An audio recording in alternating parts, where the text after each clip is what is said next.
What is up, legends? Martin Legend and Theodore the Magic Mascot back with another card trick. Wonder what would happen if I just stuck him on the screen with his little sucker.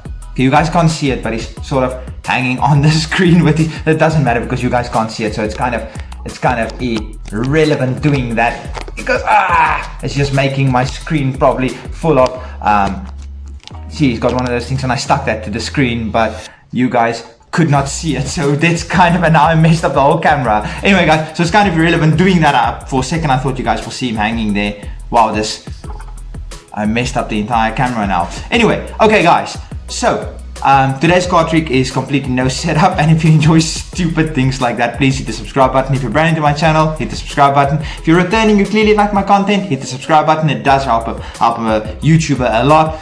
Okay guys, today's card trick is completely no setup. You can do it with a borrowed deck of cards, anything like that. It really doesn't matter.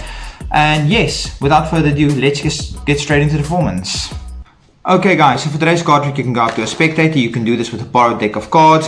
The spectator can shuffle the deck as much as they want. Let's just say they want to shuffle it like that. Okay, now you're going to tell the spectator you're going to make or look for a card and just pick a random card, and I'm going to pick this card. I'm just going to let Theodore lie on top of this card so we know nobody can, because we all know he's a ninja, nobody can mess with that card. Now what I'm going to do is I'm just going to give the deck a bit of a mix up, just like that. I'll give it a little bit more of a mix up, just like that, and I'll even give the deck a bit of a riffle shuffle, just like this. So now what I would do is I would ask my spectator to cut the deck into 3 piles. So 1, 2, 3, just like that, and then we can just complete it, just like that. And now what I would do is I would ask my spectator to cut off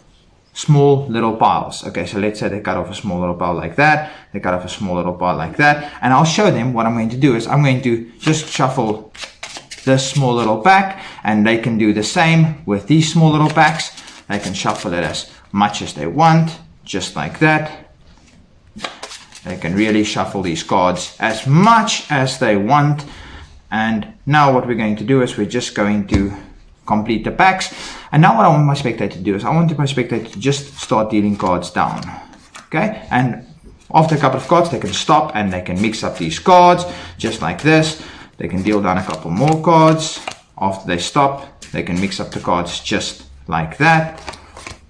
Whenever they're ready, they can stop and they can mix up the cards. And whenever they're ready, they can just put the rest of the pack just on top, just like that. Now, what I'm going to do is I'm going to give the deck one more cut, just like this. And now a lot of times, spectators would believe that I either control their card to the top or the bottom, or a card, let's rather say, because they never selected a card. But they'll believe by me cutting the deck, I controlled it. So let's take the top card and we'll lose it somewhere into the middle of the deck, just like that. And let's take the bottom card. You can see that's the bottommost card. I'm not taking a double card and I don't have any funny business going on. Let's take the bottom card and just lose it somewhere into the middle, just like this. And now what I'm going to do is I'm going to do this old school trick, and we are left with 2 cards. And I want them to select one of these cards. So you said you want this card. Okay, you can take that card, so I'm left with this card. And this card just so happens to match the card I took right in the beginning.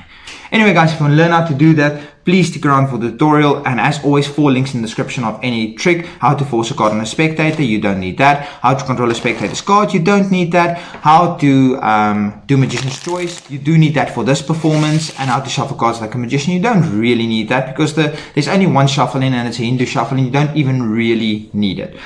Okay guys, so for this card trick, you can really go up to a spectator and you can shuffle the deck as much as you honestly want. Spectator can even shuffle the deck. Like I said, it's completely no setup, and you can even do it with a borrowed deck of cards. So now what you're going to do is you're going to tell the spectator you're going to look for a card, but all you're looking for is the second card from the bottom, and you're looking for the soulmate. So each card has a soulmate. So this would be the 5 of hearts, or the 5 of diamonds, I mean. Okay, so I'm looking for the 5 of diamonds and I'm putting it down. But what the spectator will see, they will see this. They won't see the 5 of hearts at the bottom.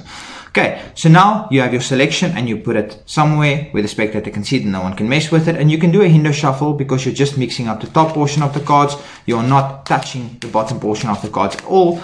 You can even do a riffle shuffle, just maintaining those two cards at the bottom, making it look like you are messing the deck up, but in actual fact, your card is still in the second position from the bottom. Now what you can do is you can ask your spectator to cut the deck into 1, 2, and 3, and then what you do is you just stack it up back in the exact same order that it was originally. Most spectators would be fooled by that, but you and I know it's not. Your card is still second from the bottom. Now you can just misdirect a bit more. You can say, let's cut off a couple of small portions of cards, 1, and then 2 and 3. Now you show them what to do with this little pile, and you peel off 1, 2, but you do it quite quickly so they don't see that 5 of hearts. So you go 1, 2, and then you just shuffle the rest in. So now you've controlled it to second from the top. Now you ask them to do the same with their pack, just like this, and the other pack, just like that. And you make sure that you put your stack with the 5 of hearts back on the top. Okay, now what you can do is you can give the deck another shuffle. Really doesn't matter. You want their card second from the bottom. So now this is just more misdirection. So what you can do is you can have them deal cards, and their card is now second from the bottom. As soon as they've dealt 2 cards, you can say you can shuffle the pack a little bit as well. You can deal a bit more. You can shuffle the pack a bit more. You can deal. And whenever you're ready, you can just place the rest of the cards on top. This will really make the spectator think that you're completely messing up the pack.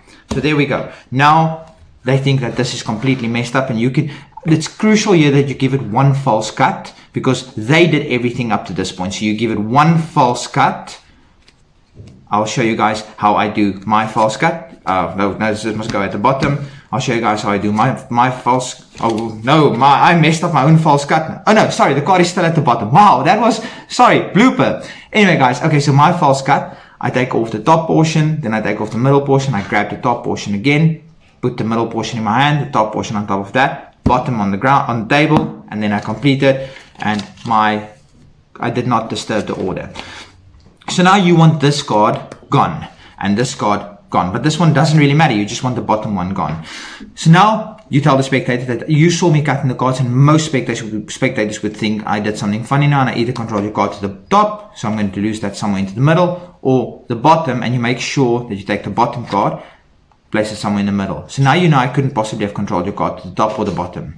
And now what you do is you do this trick where you just hold on to the bottom card and the top card, and you just throw it into your hand.